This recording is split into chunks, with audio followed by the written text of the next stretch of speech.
my God in wie ek glo, op wie sal ek vertrou.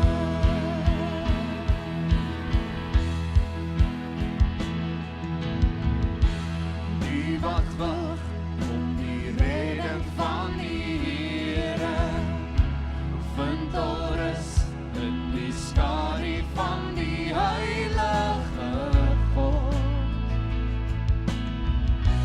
Die almagtige, en ek sal sê, die Here is my vesting. Ja, ek sal sê, die Here is my toevlug en krag.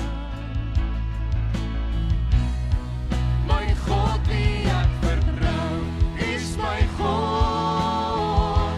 Ek vertrou die grote naam, die wat glo, sal nie nooit ooit bestaan.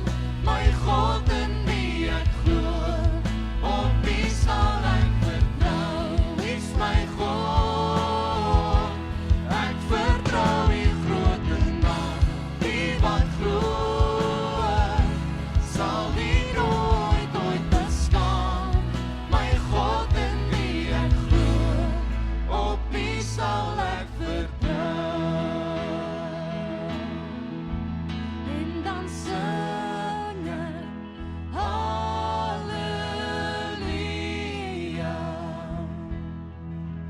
En dan sing ek Halleluja. My hart sing net Halleluja. U is God, U is Heer, dis U wat regeer. En dan sing ek Halleluja. En dan sing ek Halleluja. My hart sing net Halleluja.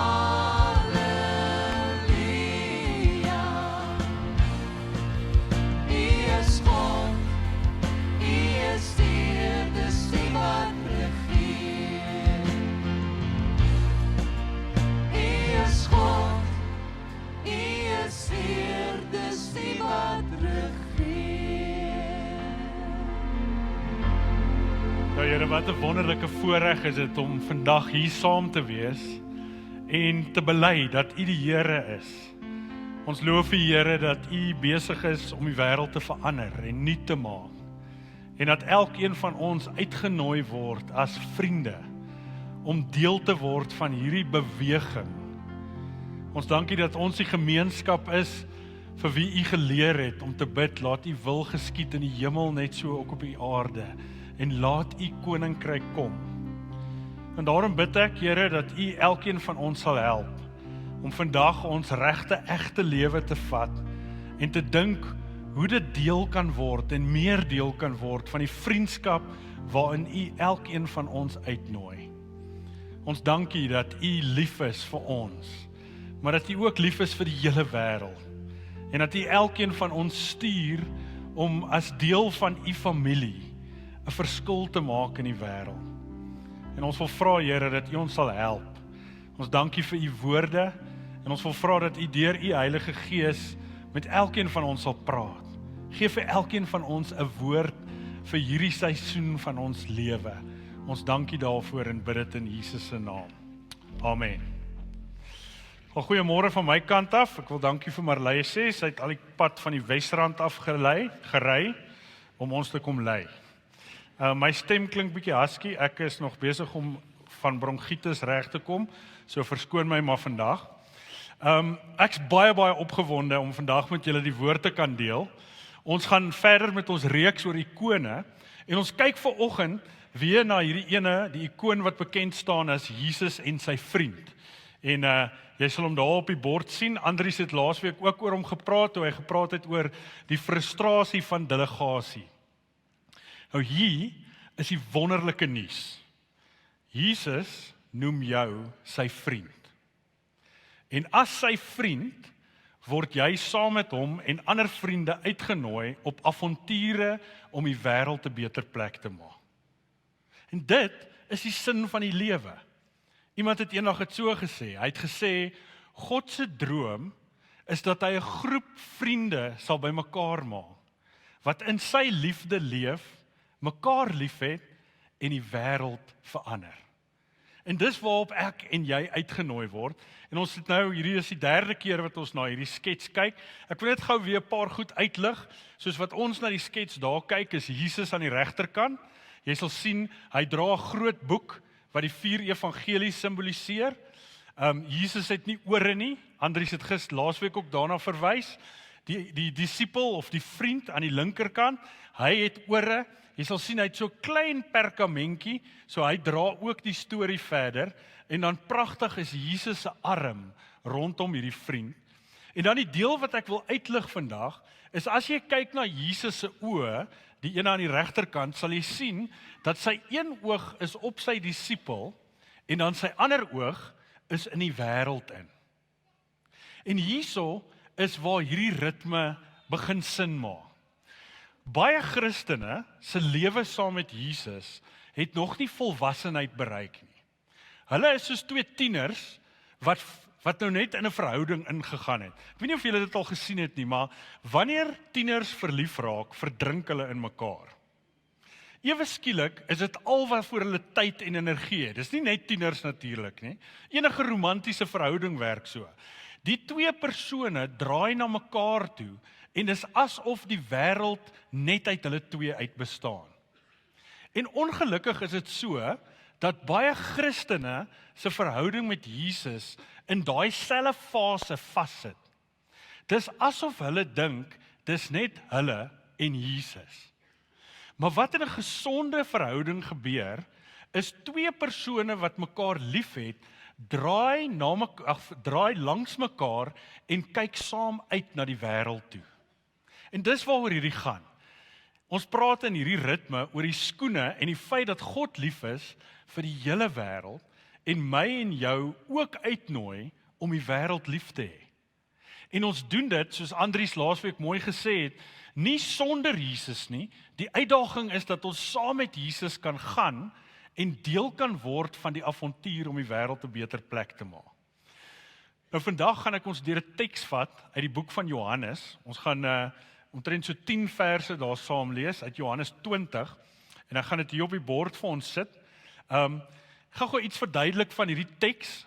Ons is in die deel van die storie net nadat Jesus opgestaan het. Hy het die oggend vroeg aan die vrouens verskyn en dan kom ons by hierdie aangrypende deel wat ek dink ons bietjie kan help om te verstaan wat dit beteken om saam met Jesus hande te vat. So ons begin by die toedeure deel. Dit sê, die disippels, daardie Sondag aand was die disippels bymekaar. En alhoewel die deure gesluit was, omdat hulle bang was vir die Jode, het Jesus gekom en tussen hulle gaan staan en vir hulle gesê, vrede vir julle. Nou hier is die eerste ding wat Jesus ons vriend doen. Hy kom binne in die kamers van vrees van ons lewe en hy kom staan daar en hy sê, vrede vir julle. Die huis van vrees. Ek weet nie of jy al agtergekom het nie, ons land is nogal 'n land wat vol van vrees is. 'n Paar weke terug ry ek saam met my kinders en my dogtertjie sê vir my, pappa, ek sien lus om huis toe te gaan vanaand nie, want vanaand is load shedding. En toe sê sy, en vanoggend het ons gehoor dat 'n meisietjie in ons klas, hulle het by haar huis ingebreek en toe het hulle haar arm met 'n mes gesteek. En sy sê, pappa, ek is bang. Ek is bang om in die donker by die huis te wees. 'n Huis van vrees. Ons het baie vrese, né?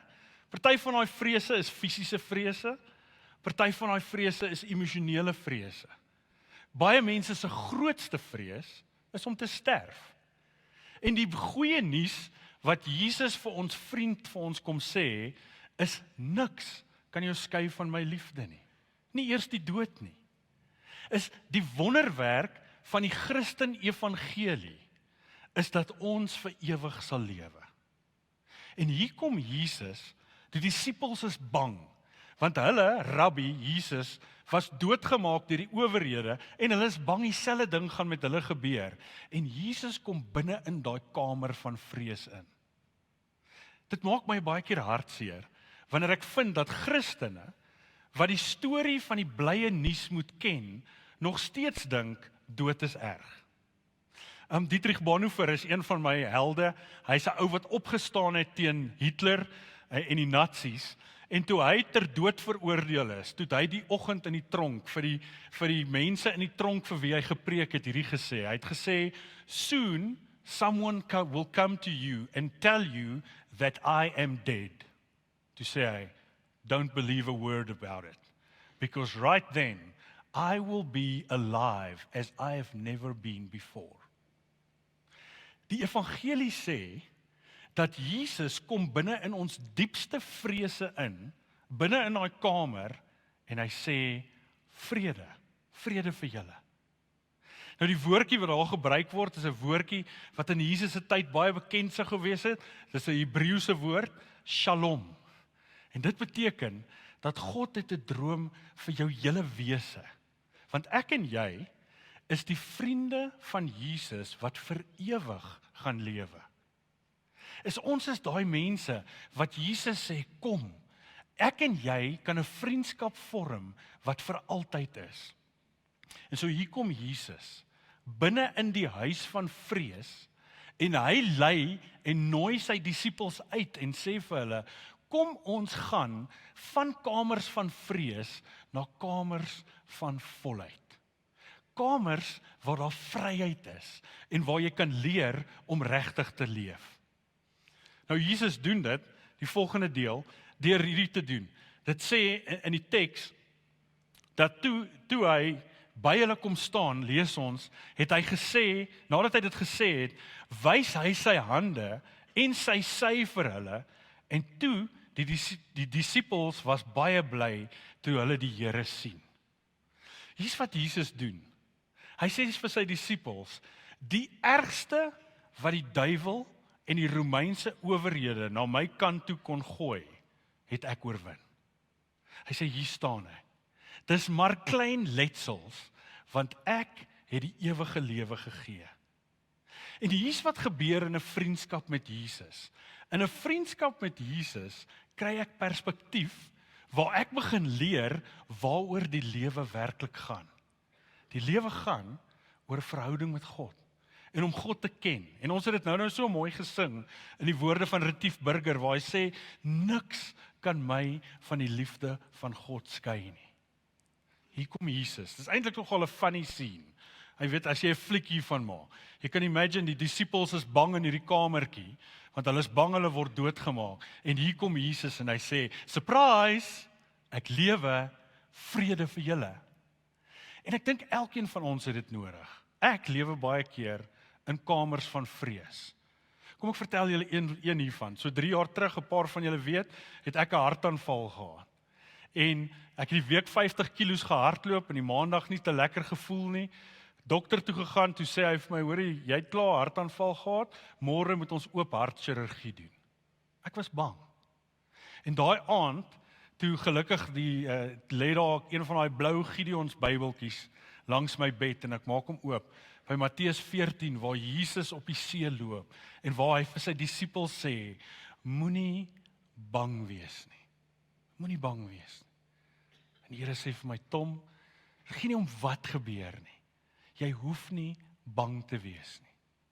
En toe, daai volgende oggend vroeg, 5:50, stuur die Here een van sy ander vriende, disippels, 'n pel van my, wat so in sy 60's is, van die Oosrand af, wat vroeg die oggend opgestaan het, na my hospitaalkamer toe gery het en vir my gesê het, hoorie Tom, wat ek vir jou wil sê, is ek dink die Here sê, moenie bang wees nie.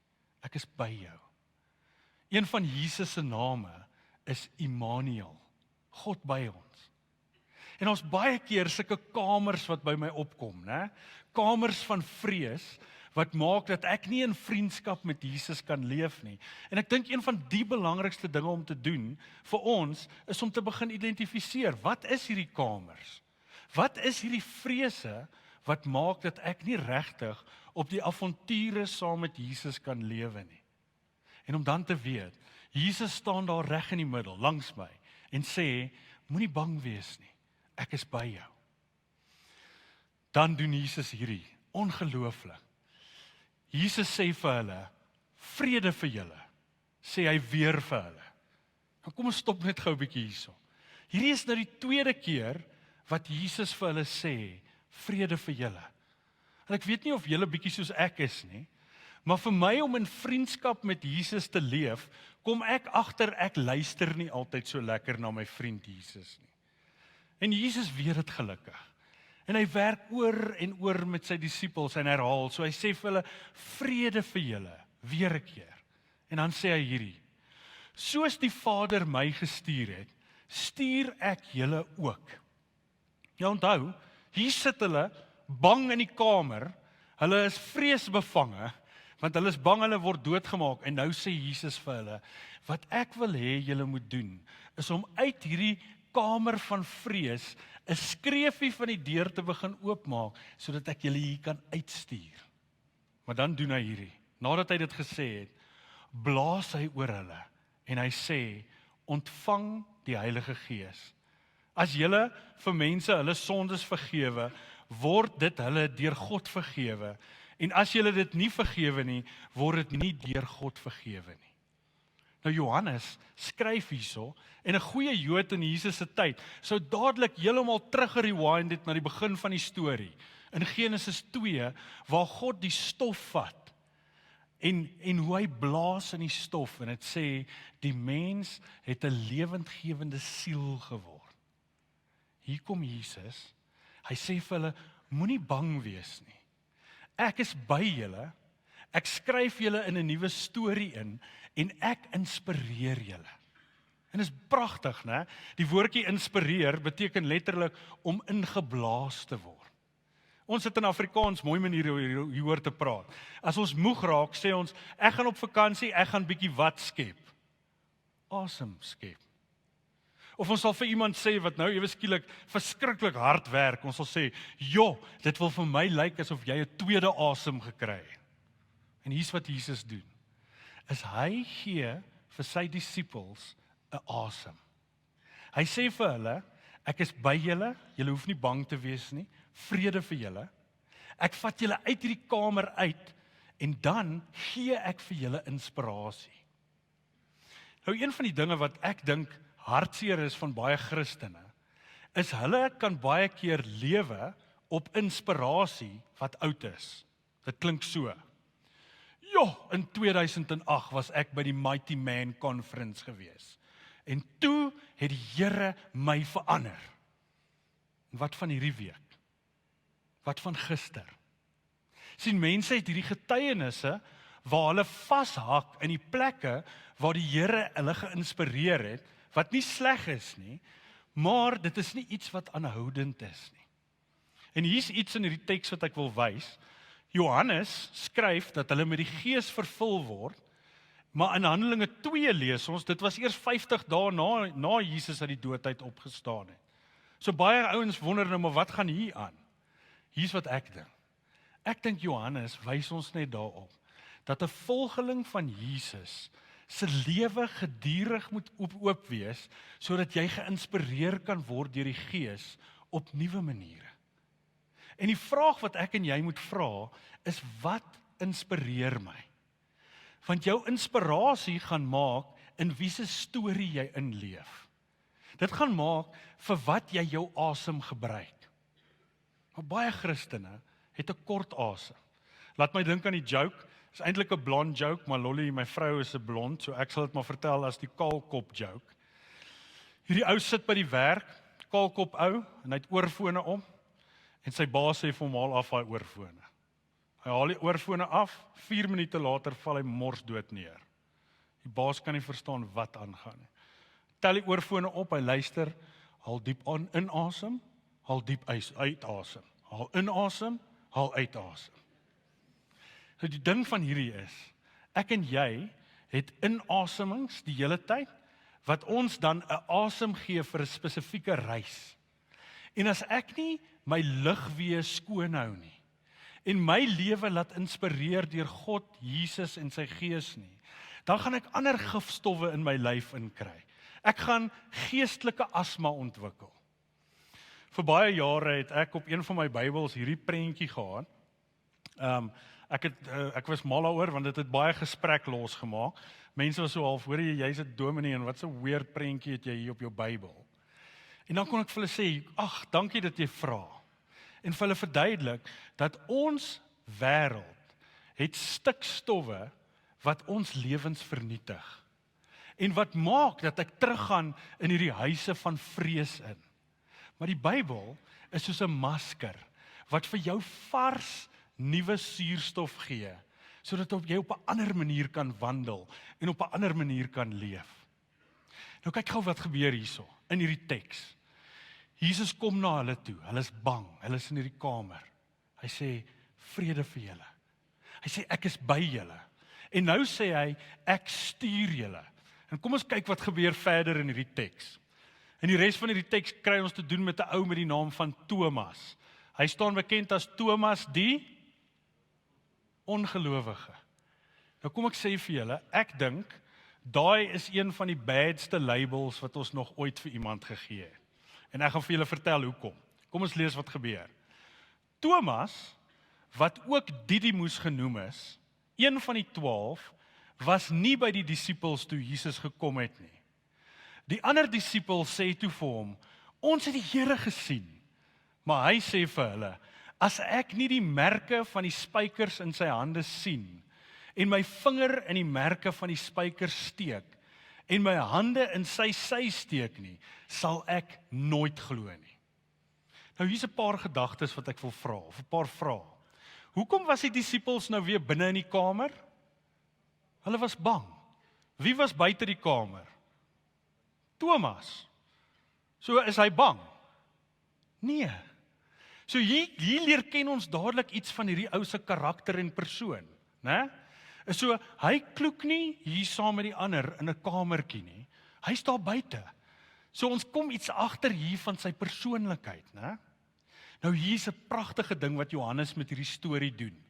Hy het nou net vir ons vertel dat Jesus die disippels gaan stuur en die eerste persoon na wie hy hulle stuur is wie? Thomas. Nou wil ek hê, julle moet opmerk wat gebeur hier, want ons kan iets leer hier oor Jesus en sy vriendskappe. Ek dink baie kerke sou vir Thomas weggejaag het. En vir hom gesê, hoorie, jy breek bietjie ons moraal met jou praatjies van dat jy Jesus wil aanraak. Weet, jy moet net, al wat jy moet doen is, jy moet net glo. Jy moet nie hom hoef te aanraak nie. Maar hierdie disippels, Thomas se pelle, skep 'n ruimte waar hulle saam met hom deur hierdie vrae kan gaan. Kyk gou wat sê die volgende vers. Dit sê 8 dae later was Jesus se disippels weer bymekaar en Thomas was by hulle. Hoewel die deure gesluit was, het Jesus gekom en tussen hulle gaan staan en gesê, vrede vir julle. Nou check gou hierdie. Hierdie disippels bly in verhouding met Thomas. En hierso is my vraag vir my en jou. Watter Thomasse het ek en jy in ons lewe? Kom ek vertel julle van een van hierdie ouens in my lewe. Ek het al 'n Thomas in my lewe van skool af. Toe ons, 'n klomp van ons, in die hoërskool tot bekering gekom het, daar was 'n tipe herlewing, 90 van ons, het ons harte vir die Here gegee, het hierdie pel van ons gesê, not te dinges gaan ek dit doen. Hierdie is 'n emosionele opgesweepery, ek is nie oortuig in my hart en my kop dat Jesus regtig die weg is nie. En toe doen hy dit nie, 'n regte Thomas. En toe sê hy, ek gaan ondersoek en kyk of Jesus waarlik die Heer is. Nou hierdie vriend van my, is ek nog steeds in verhouding mee. Ek en hy kuier gereeld. En so 'n paar jaar terug toe sê hy vir my, ek dink nie ek's meer 'n ateïs nie. 'n Ateïs is iemand wat glo daar's nie 'n God nie. Hy sê toe vir my, ek begin nou dink dat ek 'n agnostikus is. So wie's dit? Dis iemand wat glo daar is 'n God, maar hulle weet nog nie lekker wie nie. En toe nou, 'n ruk terug sê hy vir my, dit wil vir hom lyk, asof die God wat die beste beskryf word, is die God wat in Jesus gegee word. Toe sê hy vir my, hoorie Tom, ek glo nog nie, hy is die seun van God nie, maar dink jy, ek kan begin doen wat hy sê? So ek vir hom, ja, absoluut, jy sal meer doen as meeste Christene as jy dit doen. En toe begin hy klein eksperimente. En stadig maar seker is hy besig om op die Thomaspad te stap, waar hy met waarheid begin kyk, is Jesus werklik die Heer? En ouens soos Thomas het ons nodig. Baie mense bly in die kamertjie van vrees en wil nie met 'n Thomas karakter werk nie, want hulle is bang hulle word iets gevra wat hulle self nie sal kan beantwoord nie. En dis hartseer, want as die vriende, die samewerkende vriende van Jesus, word ons uitgenooi om sout en lig in die wêreld te wees. Die nuutste navorsing wys 'n baie hartseer tendens. Die tendens lyk so: hoe langer mense in kerk is, hoe minder mense ken hulle wat nie in die kerk is nie. En so, hulle raak vriende met vriende van Jesus, in plaas van om uit te gaan hang by die plekke waar Jesus was. Kan julle onthou wat is Jesus genoem? 'n wynsuiper, né? En 'n vriend van die sondaars. En deel van dit was dat Jesus die hele tyd geleenthede geskep het vir Thomasse om in te kan kom. Nou kom ons kyk wat gebeur. Dit sê, en laat ek net gou iets weer sê oor wat gebeur. So kyk net gou weer na hierdie teks. Hier is hulle weer, 8 dae later, is die deur al oop? Nee, ons leer maar stadig, né? Groei is maar 'n proses. En hier is die 3de keer waar Jesus vir hulle sê, vrede vir julle. En dan lees ons, daarna sê Jesus vir Thomas, bring jou vinger hier en kyk na my hande. En bring jou hand en steek hom in my sy.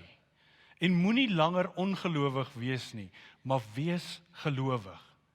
En Thomas sê toe vir hom, my Here en my God. En toe sê Jesus vir hom, glo jy nou omdat jy my sien? Gelukkig is die wat nie gesien het nie en tog glo. Nou kyk wat doen Johannes hierso.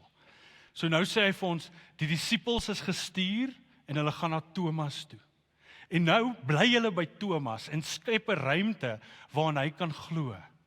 En nou sê dit, daar gaan 'n groep mense wees wat nie Jesus fisies met hulle oë gesien het nie, maar wat in hom gaan glo. Weet julle wie is daai mense? Dis ons. En ons raak nou deel van hierdie storie. En wat Johannes doen, is hy stadig maar seker besig om ons te leer wat dit beteken om die vriende van Jesus te wees. En ek wil daarmee afsluit. Die eerste ding wat ek jou wil vra, is ek wil vir jou vra, watter deur het jy nodig om oop te maak, waar jy in 'n huis van vrees lewe? Dalk is daar mense of situasies in ons land, wat jou bang maak. Kom ek gee jou 'n voorbeeld hiervan. Vir omtrent 2 jaar, elke maandag, het ek my kar gevas, en net in taksies gery. Hoekom? Want taksies het my uitgefreek, en het my bietjie bang gemaak.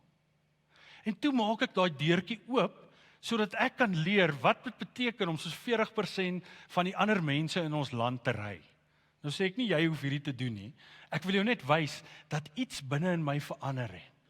Ewe skielik het ek agtergekom 'n paar goed. Die arme mense wat binne in daai taksies ry, is net so bang vir daai taksies soos ek. Hulle gebedslewe skiet op eksponensieel.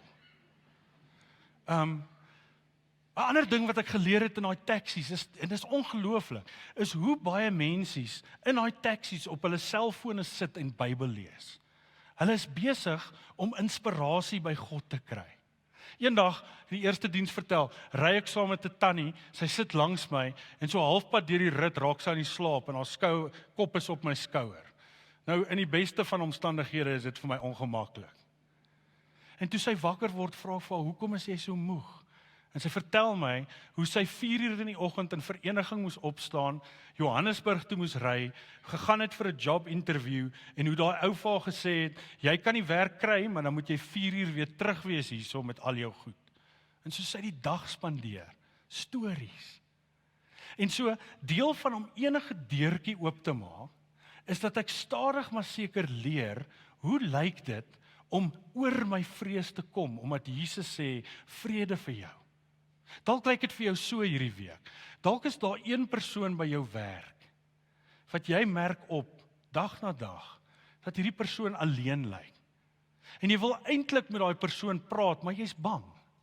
En dalk vat dit net om na daai persoon toe te gaan en te sê, hoorie, ek is jammer, maar ek wil jou net vra, is jy okay? Net om oor daai vrees te kom. Elkeen van ons het 'n plek wat maak dat ons in 'n huis van vrees sit en die uitdaging raak om uit dit uit te kom. En dis wat ek jou wil vra, is om fisies met daai ding te gaan sit. Ons psalms is vol geskryf daarvan, hoe die psalmskrywers skryf oor hulle vrese en dit deurbid met die Here. Die tweede ding wat ek jou wil vra, het te doen met hierdie prentjie, is hoe op die oomblik maak jy jou lewe oop vir die inspirasie van God se Gees? Met ander woorde, op watter manier skep jy asem? En dalk in hierdie week, as 'n vriend van Jesus, kan jy net opnuut sê, Here, kom blaas u lewe binne in my in.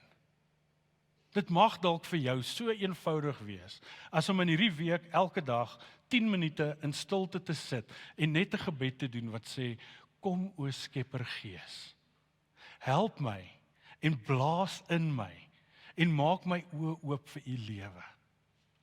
En dan die laaste ding wat ek wil vra is baie interessant. In die Afrikaanse taal sal ons partymal vir iemand sê, hoorie, weet jy wat, jy het nou na my toe gekom asof jy gestuur is.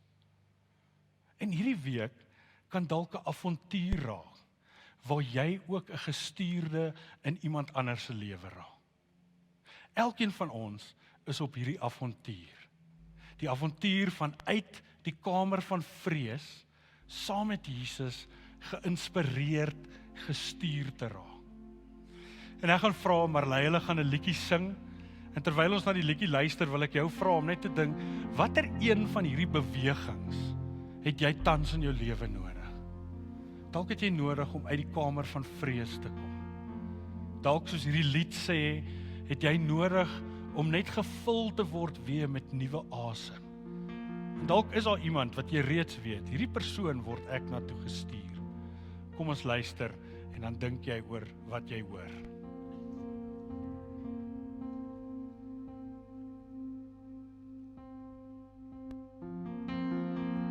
There is a shaking, there's a waking, our God is moving, forever changing us. There is a trembling, there is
dis ons gebed. Ons wil vra dat U ons sal help om U vriende te wees, wat uit die kamers van vrees kom, en opnuut besef dat U by ons is, en dat U vir ons sê, vrede, moenie bang wees nie. Ek wil bid vir die van ons wat op die oomblik vassit in kamers van vrees. En ons wil vra, Here, dat U boodskap van goedheid en blydskap en vrede diep, diep binne in daai vrese verandering sal bring. Ek wil bid, Here, dat U ons opnuut sal inspireer en dat U in hierdie week met U Gees in ons sal werk. Dan bid ek, Here, vir die Thomasse hier onder ons, vir die wat nog nie oortuig is nie. En ek wil vra, Here, dat U hulle sal bekragtig om die waarheid te soek. En ons dank U, Here, dat ons 'n gemeenskap kan vorm waar mense veilig kan voel, om vrae te vra en U te ontdek. En dan bid ek, Here, dat U ons sal help om gestuurdes te wees. Ons wil vra dat U ons in hierdie week sal help om ook ons oë op U en op die wêreld te hou, om te kyk wat U as ons vriend ons heen vat. Ons dankie dat U elkeen van ons raak sien. Ons dankie dat ons gegryp is in U genade. En ons wil vra, Here, dat U by ons sal wees en ons sal lei. Ons dankie daarvoor en bid dit in Jesus se naam. Amen. Amen. Miskien net gou hierdie laaste ding sê. Die kerkgeskiedenis vertel ons dat Thomas die disipel geword het wat homself toe laat verkoop het as 'n slaaf aan 2 Indiese konings, en dat hy 7 kerke in Indië geplant het, en dat dit as gevolg van sy lewe was dat die evangelie vir die eerste keer soontoe gegaan het. En hy het 'n pragtige bynaam gekry in sy ou dag. Sy naam was Didymus, en hulle het hom toe begin noem Didymus ha-Christo, wat beteken die tweeling van Jesus. Want hy het begin lyk soos hy. Hy het begin leef soos hy. So 'n inspirerende storie. Ek wil julle saam met my uitnooi in hierdie week om net te dink aan hierdie bewegings.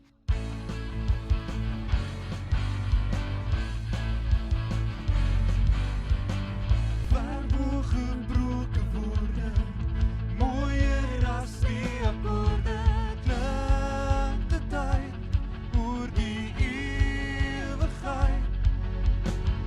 Skoner as aardse lofsang, verder as wat 'n mens kan droom of dink, hoe dit weer klink. Meer as net mense lof, meer as sy dansen en uitstop.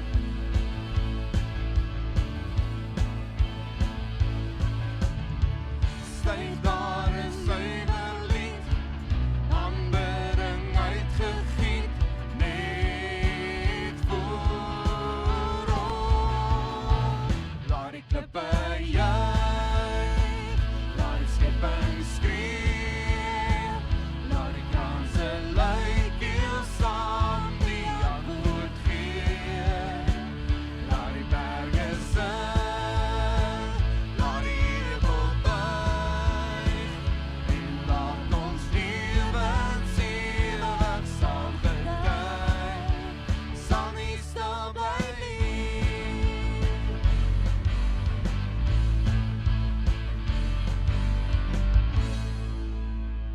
Lekker, kom ons staan saam en dan gaan ons die slotlied saam sing. Welke vriend het ons in Jesus, wat ons sonde straf wil dra? Wat 'n voorreg dat ons alles in gebed aan God kan vra.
seën van die Here, mag die Vader jou lei uit die huis van vrees na die vryheid van liefde. Mag jy deur Jesus weet, Immanuel, God is by jou, en mag jy deur sy Heilige Gees gevul en gestuur word. Amen.